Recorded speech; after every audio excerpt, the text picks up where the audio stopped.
So now where did these numbers come from? Square root of 6 and fractions with square root of 6 in the denominator.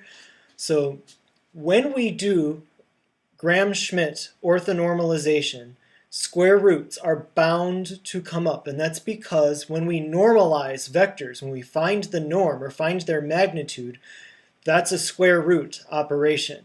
So now we just said at the bottom of the last page, we're first going to find Q1. We're doing this process one column at a time, and the first column, Q1, is the easiest one to find.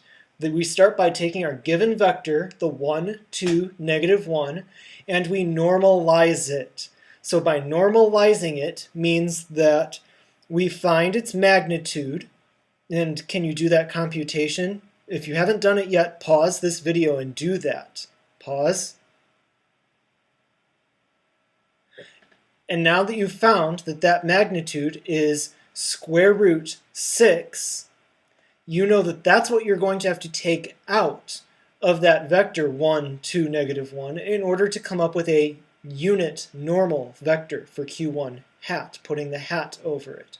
So now, as you organize it on your page, write this out. What we're doing is we're starting with these A vectors, the one that we were given, plus our two other independent ones to make up that original non-orthogonal basis. And we're doing this one column at a time. So leave this column blank and leave these alone. Leave these alone. We're doing this just the first column in this step. And leave this as the identity matrix for now, except we're going to fill in this first column. Now, what we're doing is we're going to find Q1 hat. We're only going to use the first A vector, which means we can go ahead and fill in zeros in these two places.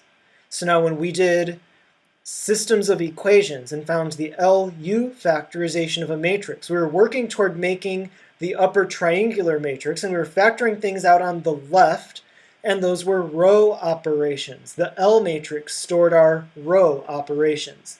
Now we are doing column operations, and so we should think of first figuring out what's going to go here to perform the column operation to get from here to our first Q1 column.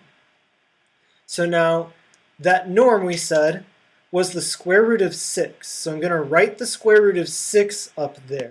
Okay, the square root of 6 is there. And so since that's what we're taking out of this column, we can now fill in the rest of these as they are on your handout with this column having taken out or divided out the square root of 6. So notice none of the other columns have anything to do with what we're doing because we put zeros there. So this is a scaling operation. We are scaling this column by square root of 6. And that way the result, and you can check this too, when you get the 1 over square root 6, 2 over square root 6, and -1 over square root 6, find the norm or the magnitude of that result, and you should find that it is 1. If you don't know how to do that yet, definitely you need to go back and rewatch the videos from page 2 on computing the magnitude of a vector in Rn.